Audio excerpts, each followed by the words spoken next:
line, boy, it's time to break it down. Grab a mic, kill the stage, yeah, second nature now. Mama said I make a proud, I told her I made a vow. Just to wait around in the year, I'll put her in a house. Hey, what's up everybody? This is Nightwing2303 from Nightwing2303.com. Today we have part 5 of the Air Jordan project.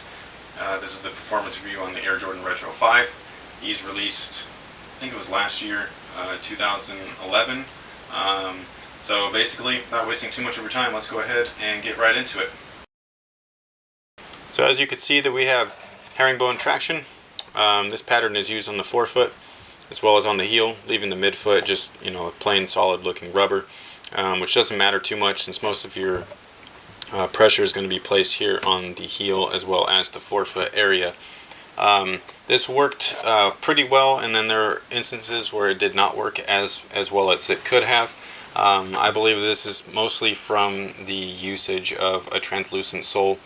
I personally feel that solid rubber is just the best source of traction as far as outsole goes. There are some translucent soles that work perfectly fine no matter what, but this particular setup, I just feel that if it was solid rubber, it would have worked out perfectly fine.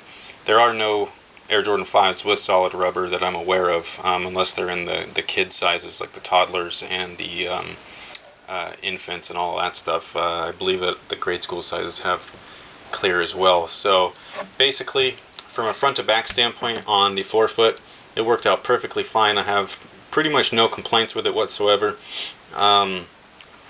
Medial and lateral movements, curling around screens, stopping, pushing off to go.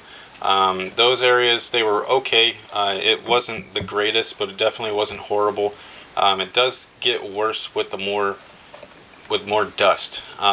For some reason, translucent soles just like to stick to all types of dirt and debris, so you constantly will have to wipe the outsole here, which some of us are already used to and things like that. But that's really my only real nitpick with it as far as the forefoot area goes. Other than that, I thought it was perfectly fine.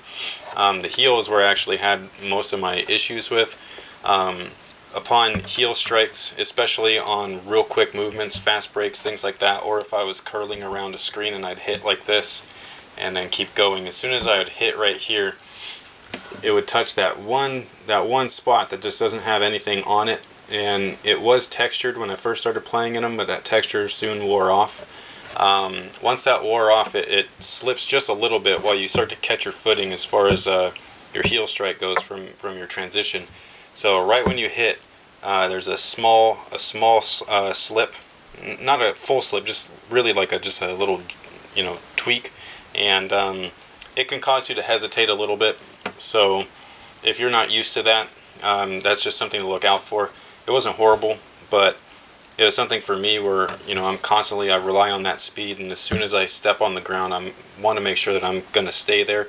That little hesitation right there because of that area that has no traction or texture after you use it, that was my only real problem with it. I didn't quite get used to it during the course of my playing time in these, but for those of you that are larger players, this is probably going to work out perfectly fine for you. If you're a real small, quick guy and you're constantly just running through things, you might want to look for something a little bit different if you wanted to play in actual Air Jordan Retro. As far as cushion goes, it's pretty much the same exact setup that we've seen previously in the Air Jordan 3 and the Air Jordan 4. You have a heel airbag, and then you also have a forefoot airbag. Let me grab these real quick. This was a pair that I used to play in high school. Played in these a lot, in case you hadn't noticed. But yeah, they basically just crumbled. This is what the air unit in the heel looks like. There's no air in these anymore, but this is the bag. So in case anybody was wondering, this is pretty much what's inside of the heel right here. So I think that's kind of cool. The forefoot airbag is a lot slimmer than this one. This one's pretty thick. The forefoot's a little bit slimmer, and then it has like these little grooves in there. It's shaped just like the flex grooves here, so that way the bag is flexing perfectly, in tandem with the rest of the forefoot. So there's no weird restraints or awkward flexes and all that kind of stuff. So, but basically, that's all you get other than the polyurethane midsole. I believe this is still polyurethane. Again, over time, this stuff does crack and crumble. So this is what it looks like now, and all that stuff, it's still falling apart. But yeah, you can see in here how the bag kind of sits inside of the grooves. It's all molded to it and all that stuff. So I think that's pretty sweet from a technical standpoint. And basically, when you first start running around in these, it's going to be pretty stiff, pretty firm. The more that you play in it, the more that does kind of break in. This is something that I did not experience with the Air Jordan 3 or 4, and I probably won't experience this with the Air Jordan 6, 7, 8, and 9, because those have that kind of more dense polyurethane than this one. This one's a little bit more like, I don't know what to call it, like fluffy or foamy or something like that. But basically, this one's a little bit better as far as like break-in time, whereas the other polyurethane midsoles were quite a bit more dense and they didn't quite break in, even though they did offer some compression. Over time, like I said, the heel was okay. No complaints. The forefoot, you're still real low to the ground. It's something that you're going to have to build up and get used to if you haven't worn anything that's that low. But over time, you definitely get used to it, and it's not too bad. Not as much pain after the fact as I was having in the Air Jordan 3 and 4 with the Air Jordan 5 here. So material and fit. The material on this particular pair is that nubuck, and then the other versions are leather. This material, it didn't require much break-in time, if any, which is good, and I like that. However, it just doesn't hold up as good as a leather product would, especially the newer leather products. Stuff like this right here, this is a full grain leather, so once this stuff breaks in, you're pretty much, you know, that's what it is, and it's going to be pretty loose fitting and things like that over time. Same with the nubuck that they use here.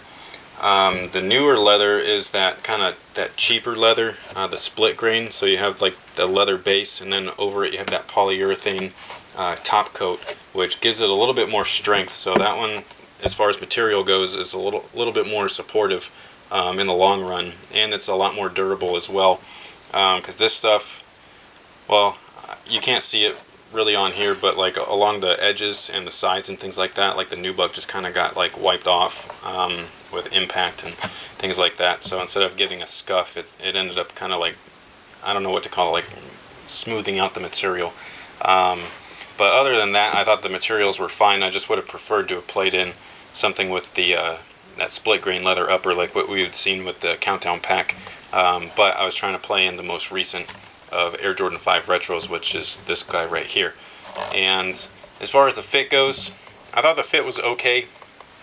It wasn't anything perfect. The midfoot, it's definitely a good lockdown, and then you have the ability to alternate your lace loops from the top to the bottom here, so you can get additional lockdown throughout the midfoot here, so you can really enclose that in.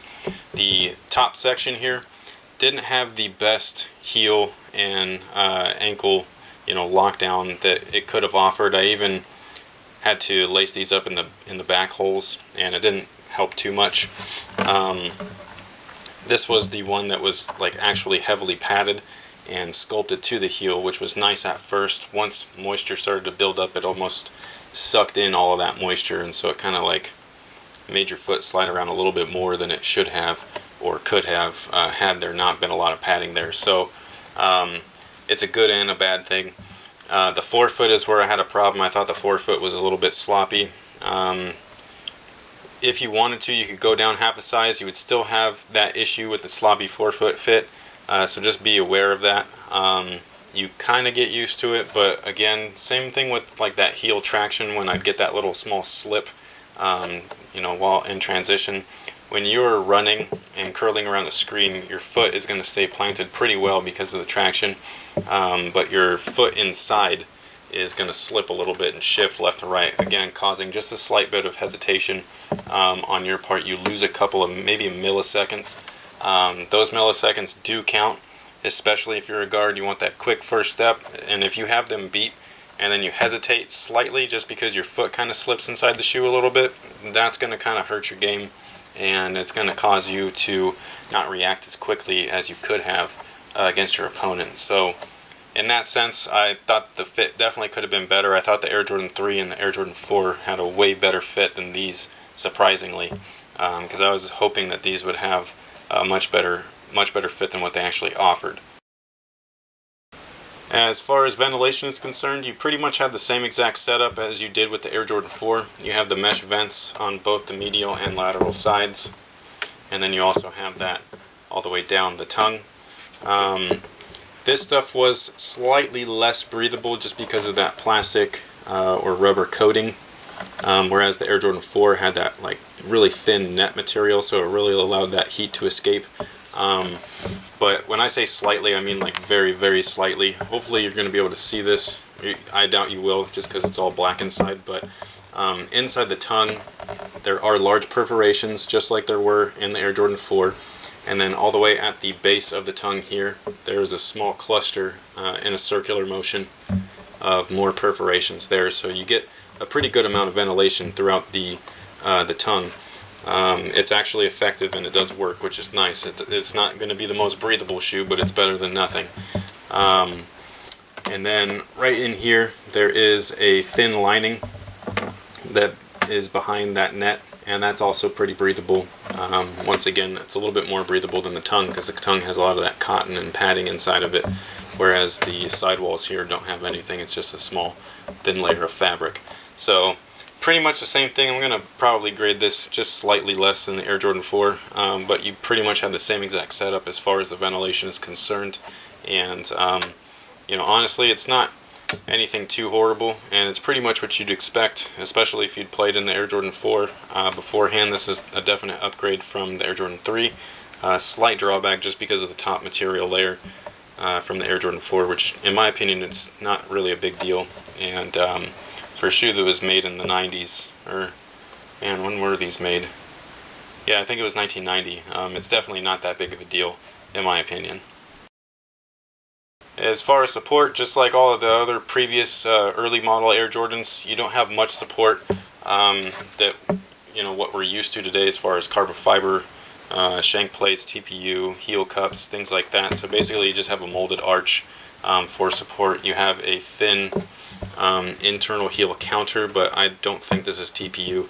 I don't know what it is. I'm just pretty sure it's not TPU. It's a lot more flexible and forgiving than TPU.